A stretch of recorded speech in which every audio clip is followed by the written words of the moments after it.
back to my channel Etheria. If you're new here, hi and welcome. My name is Zina and I'm here to help you and guide you to make your own beautiful and whimsical clothes. In today's video, I will show you how I made this beautiful and gorgeous Victorian inspired nightgown. The inspiration for this nightgown came to me when I was watching The Great and I fell in love with Catherine's wardrobe. And I was like, I really would want to have like one of those Victorian nightgown for myself because I'm one of those fantasy readers, and I was like, you know what, I would really love to have one and wear it when I'm reading. So that's why I made this one. This project is fairly simple. I believe that a beginner will be able to do it, though if for you, for example, French seam is a bit hard to do, you can always use a zigzag stitch on the raw edges or even use your serger. I personally, for this whole project, I use a French seam because it's my favorite finish and it looks so neat and pretty, and it's very hard for me to go to my serger and just use it when I can have a much nicer and beautiful finish with a French seam. As always, I would recommend for you to watch the whole video first, because then you will have an idea of what I'm doing, how I'm constructing it, and then you can go ahead and make it yourselves. If you've made any of my designs, or this design specifically, please tag me. I would love to see your work. And with that being said, let's go into the video. First, I took my bust measurement. Just make sure the tape is straight and not sitting wonky. To figure out the cap, I wrapped a piece of fabric around my upper arm. I lifted my arm around 45-degree angle and used a measuring tape to measure from the shoulder where I want the sleeve to start to the edge of the fabric. Then, to figure out the armhole depth, take a piece of paper and sandwich it under your arm. Then use a pen to mark the sides of your arm. Once that's done, mark where you want your armhole to stop and then take your tape and measure the marked point from where the sleeve will attach to the bodice. Note that number down, and to get the middle of the side seams, measure the width of the points and divide it by 2. This will be your armhole width.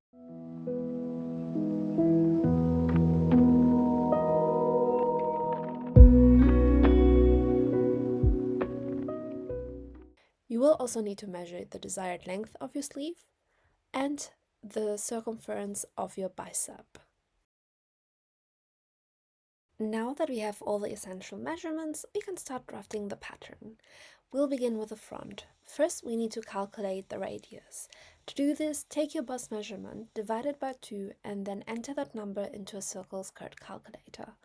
I personally use the by hand London calculator, which you can find in the description box below. Once you have your radius, draw it out, and then decide on the length of your nightgown and draw a second circle for the hem. Next, create another box where you mark your underarm measurement, again the halved one, along with the armhole depth. Once the armhole box is in place, use it as a guide to draw a deep curved armhole. The front armhole is usually more scooped than the back. If you'd like a long nightgown, but your fabric is too short, or if you simply want less volume, you can adjust this pattern using this method.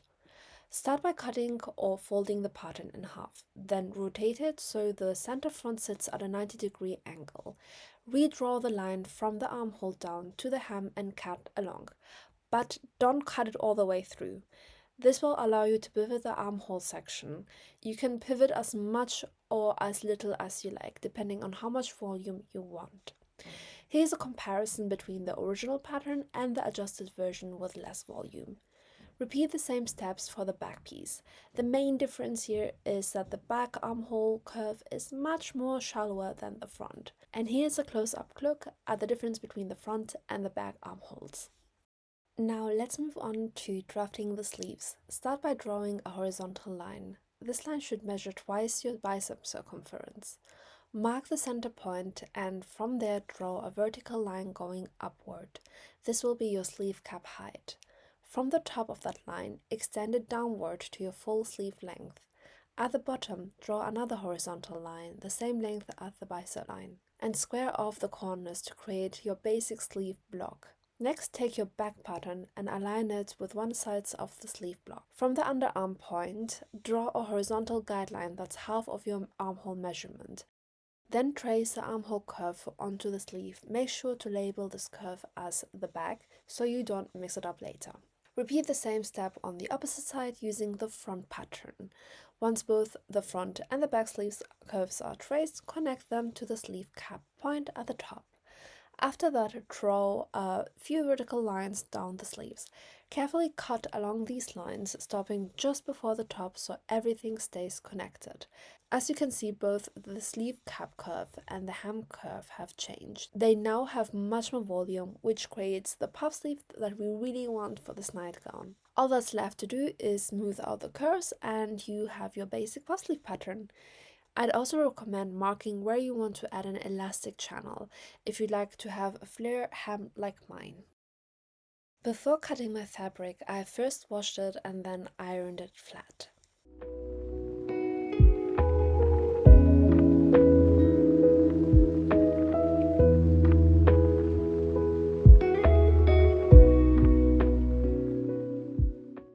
Once that was done, I placed the fabric on my table and positioned the pattern pieces on top.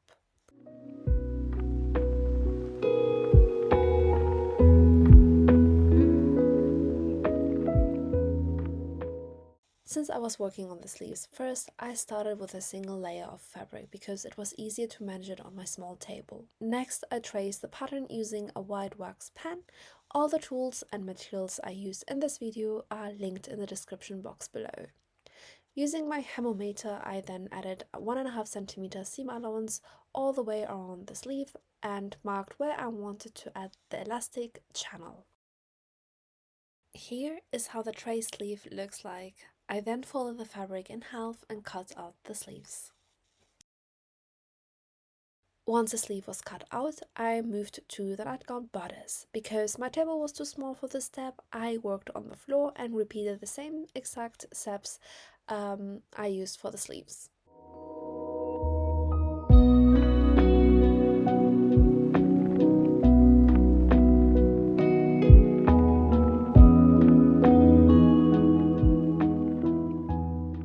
Once all the fabric pieces were cut, I moved on to assembling the nightgown bodice. For this entire project, I used French seams. I started by pinning the side seams of the nightgown with the wrong sides facing each other. I then stitched the seams together along the pinned edges.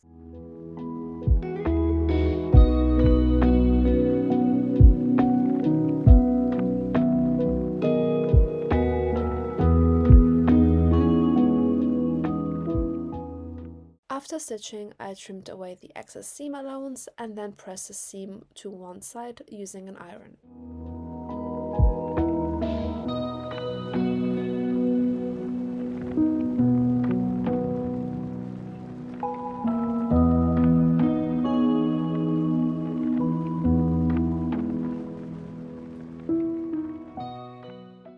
Next, I folded the raw edges inward, enclosing them completely, and stitched one more time to secure the seam. This created a clean and durable finish with no raw edges visible on the inside.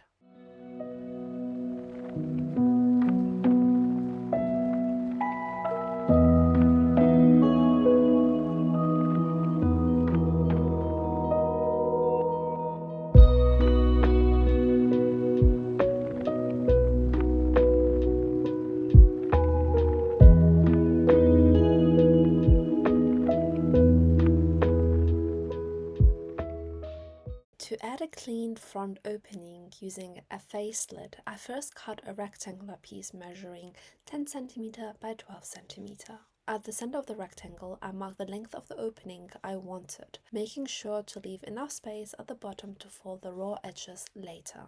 Next, I marked the center of the front of the nightgown and drew a vertical line down. I placed the rectangle piece right sides together with the nightgown, aligning the centers and pinned it in place.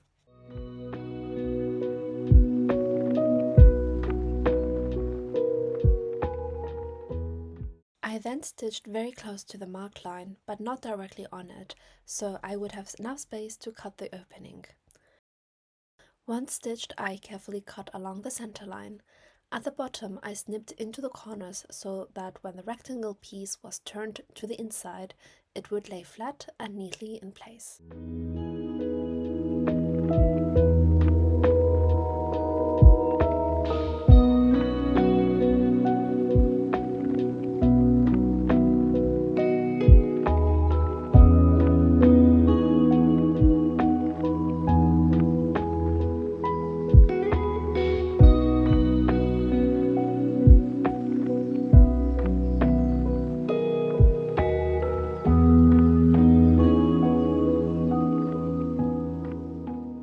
After that, I folded the raw edges inward and stitched close to the opening to hold it in shape.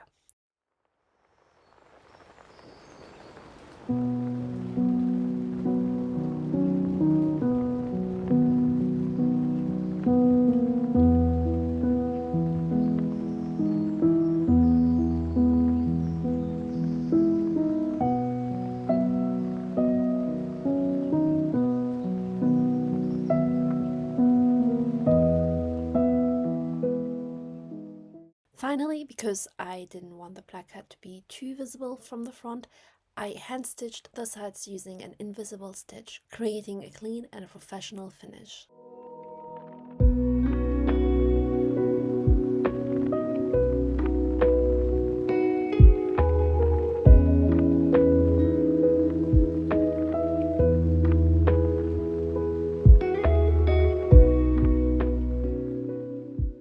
Moving on to the sleeves. I had already marked where I wanted to place the elastic channel. Using some bias tape that I quickly made, I placed it along the marked line and pinned it in place.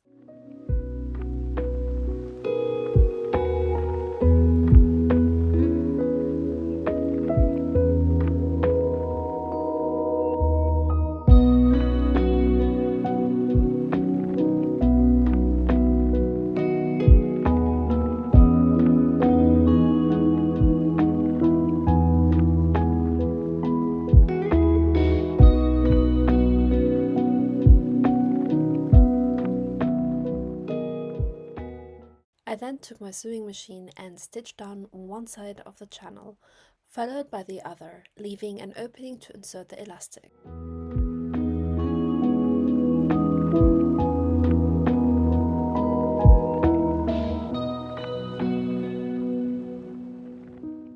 To determine the length of the elastic, I wrapped it around my arm where I wanted it to sit and made sure it felt comfortable. Using a safety pin, I threaded the elastic through the channel.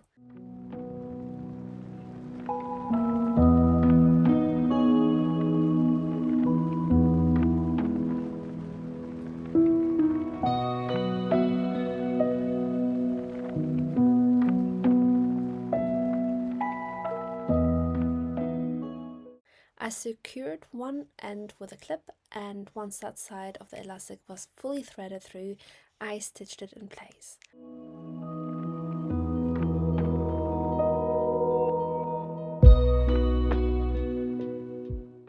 With one side secured, I continued threading the elastic through the rest of the channel, stitched the other end to hold it in place, and then evenly distributed the gathers. Next, using French seams, I pinned the side seams of the sleeve with the right sides facing each other.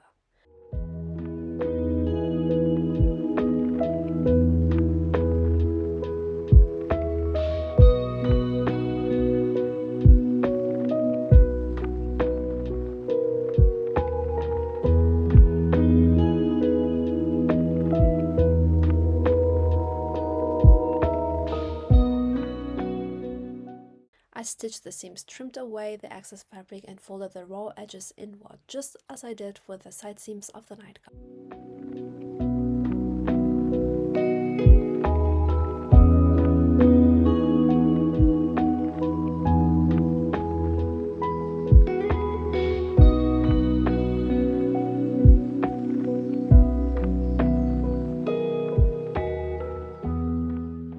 To finish off the sleeves, I rolled the hem inwards to hide all the raw edges and stitch it in place for a clean finish.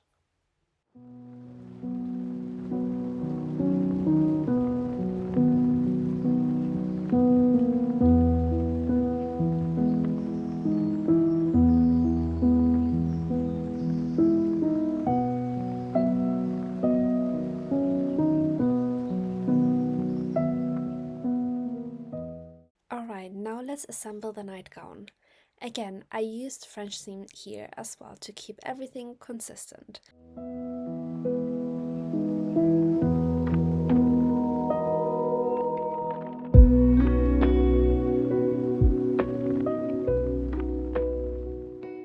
To attach the sleeve, I first pinned the hem to the armholes with the wrong sides facing each other, matching the underarm seams and my notches.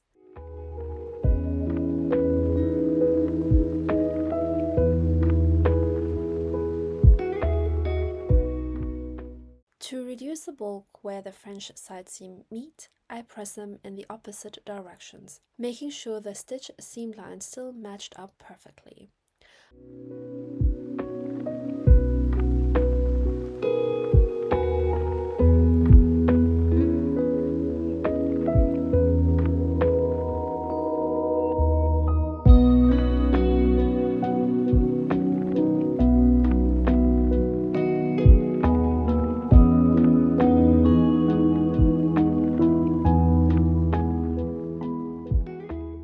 Once everything was pinned in place, I stitched the sleeve to the bodice.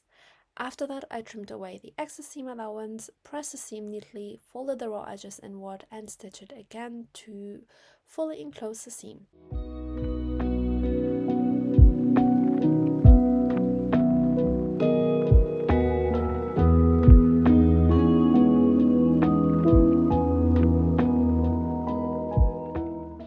This created a clean and comfortable finish on the inside with no raw edges visible.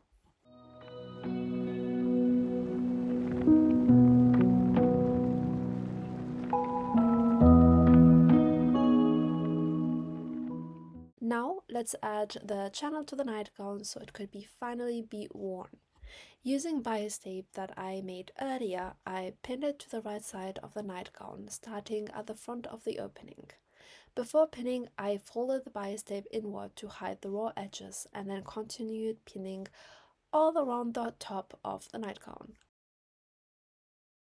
Adding the bias tape on the sleeve was a tiny bit tricky. Instead of following the raw edges of the sleeves exactly, I eased the bias tape around it. This helped the bias tape to sit smoothly and prevent it from twisting or misbehaving when worn.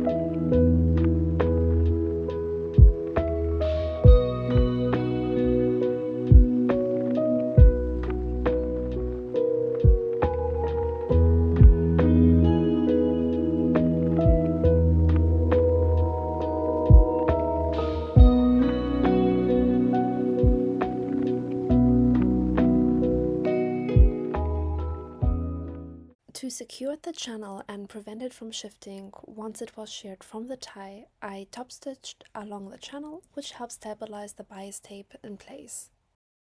Once stitched in place, I then folded the bias tape inwards and stitched it one more time.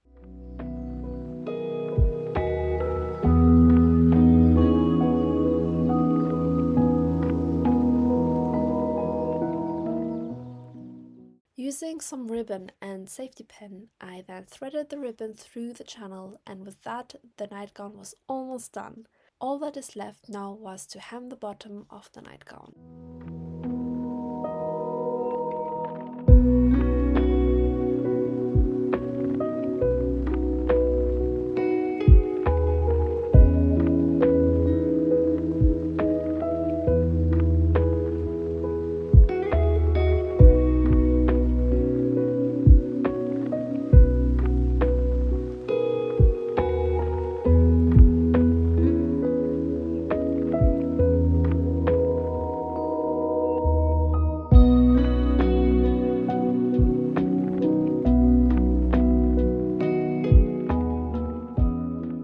For the bottom of the nightgown, I did the same as I did for the sleeves. I just rolled the hem inwards to hide all the raw edges.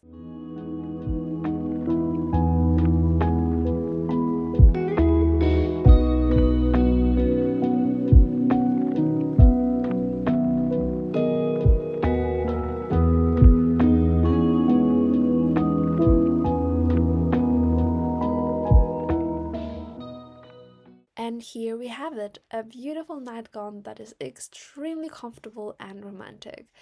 All I need to do now is live somewhere in the Highlands, in a cute cottage or castle, and I'm all good.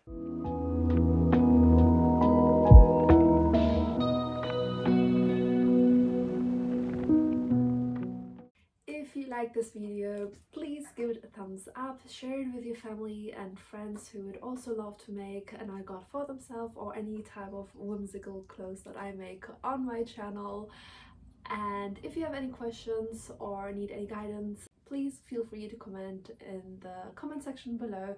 And as you can see on my mannequin, here's a little sneak peek of what is gonna come next. That is gonna be uploaded within the next 2 weeks. It's gonna be another nightgown, another fantasy sort of inspired nightgown. And if you want to see it, then hit that subscribe button and that ring bell so you will be up to date with my newest video. With that being said, I wish you a happy day and I'll see you in my next video. Bye!